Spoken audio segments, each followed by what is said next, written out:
सबको जय मसीह की। बहुत सारे लोगों के ये सवाल होते हैं कि हमारा मन प्रार्थना में नहीं लगता, मन व्याकुल होता है, प्रार्थना करने तो बैठते हैं, होठ भी हिलते हैं, पर मन प्रार्थना की ओर नहीं लगता, परमेश्वर की ओर ध्यान नहीं लग पाता है। तो हम क्या करें? आज इस वीडियो में हम यही जानेंगे। तो आइए हम पहले छोटी सी प्रार्थना करते हैं। सर्वशक्तिमान दयावान दयालु कृपालु महान सामर्थ्य पिता, हम आपका धन्यवाद करते हैं इस समय के लिए। और पिता, हम आपके आगे विनती करते, प्रार्थना करते कि आपका पाक रूह हमारी मदद करे, हमारी सहायता करे आज के वचन को लेने के लिए। पिता परमेश्वर खुदा हमारी अगुवाई करे।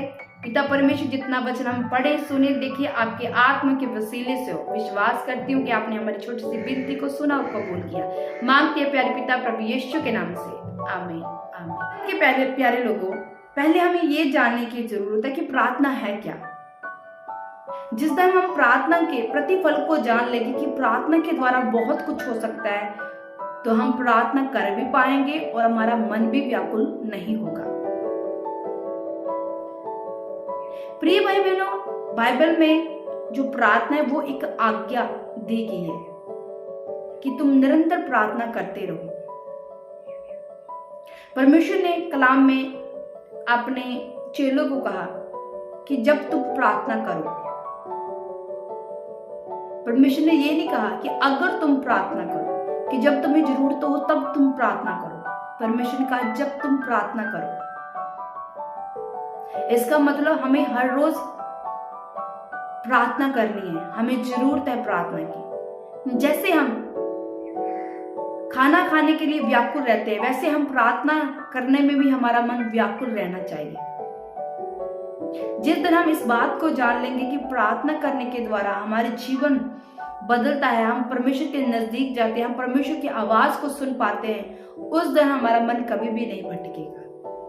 पर फिर भी जानकर भी हमारा मन भटकता है तो उसके कई कारण हो सकते हैं। तो आज हम उन कारणों के बारे में जानेंगे। सबसे पहले प्रिय भाई बहनों, ज्यादातर हम ये देखते हैं अपनी सी लाइफ है वो अच्छी नींव पर नहीं डली हुई है।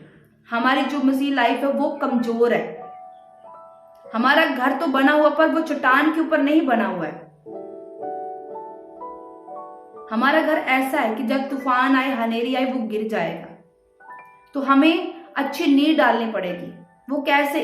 प्रार्थना के माध्यम के द्वारा। प्रार्थना हमारी मसीह लाइफ को मजबूत करेगी। प्रिय भाई बहनों, हम वचन में चलते तो वचन में देखते हैं, पहला शमूएल उसकी 12 में लिखा है कि इजरायली बार बार गलती करते हैं और बार बार परमेश्वर के सामने जाते हैं और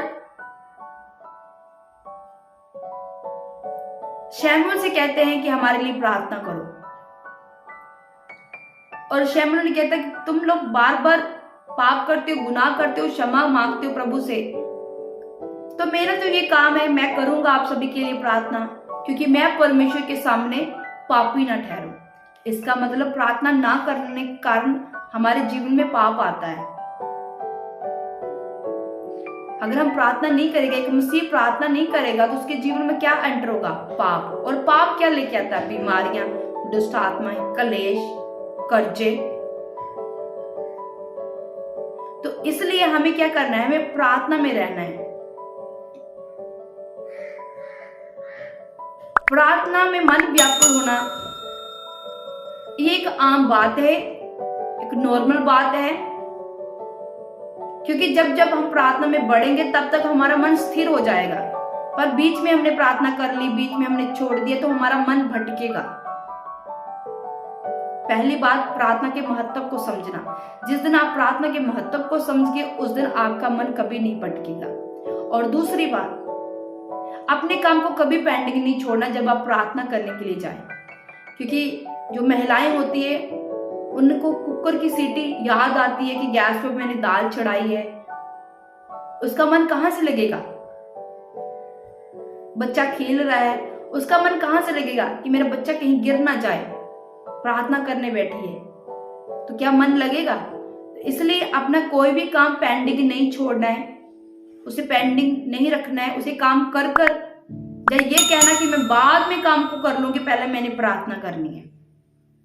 और तीसरी बात कि अपने आप को धोखा नहीं देना है, क्योंकि हमने सुबह तो प्रार्थना कर ली, अब हमें कहते हैं कि शाम को प्रार्थना छोड़ देते हैं, आज थक चुके हैं, ज्यादा काम कर लिया है। परमेश्वर हमने सुबह प्रार्थना कर ली थी, तो ये आप अपने आप को धोखा दे रहे हो। जैसे खाना हम शरीर को देते हो, 3 टाइम आज हम देते हैं, तीनों टाइम हमारा शरीर खाना मांगता है, तो इसी तरह हमारी आत्मिक खुराक भी है जो तीनों टाइम हमसे कुछ मांगती है। हमें प्रभु की प्रेजेंस में जाना होता है। सुबह की प्रार्थना सुबह में काम में ली गई थी, शाम की प्रार्थना शाम में काम आएगी।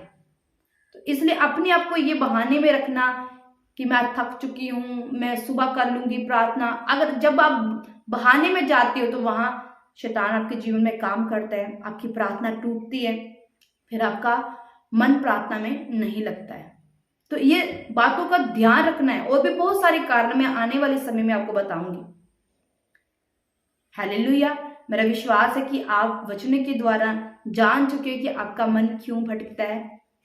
बहुत सारे लोग टीवी में ज्यादा व्यस्त रहते हैं, फोन में ज्यादा व्यस्त रहते हैं, सारा दिन इधर उधर की मेरी बहनें बातें अपने माइंड पे रखती है, फिर कहती है मेरा मन प्रार्थना में क्यों नहीं लगता है, क्योंकि सारे दुनिया का बोझ तो आप लेके चले हो अपने माइंड में, तो प्रार्थना में मन कैसे लगेगा।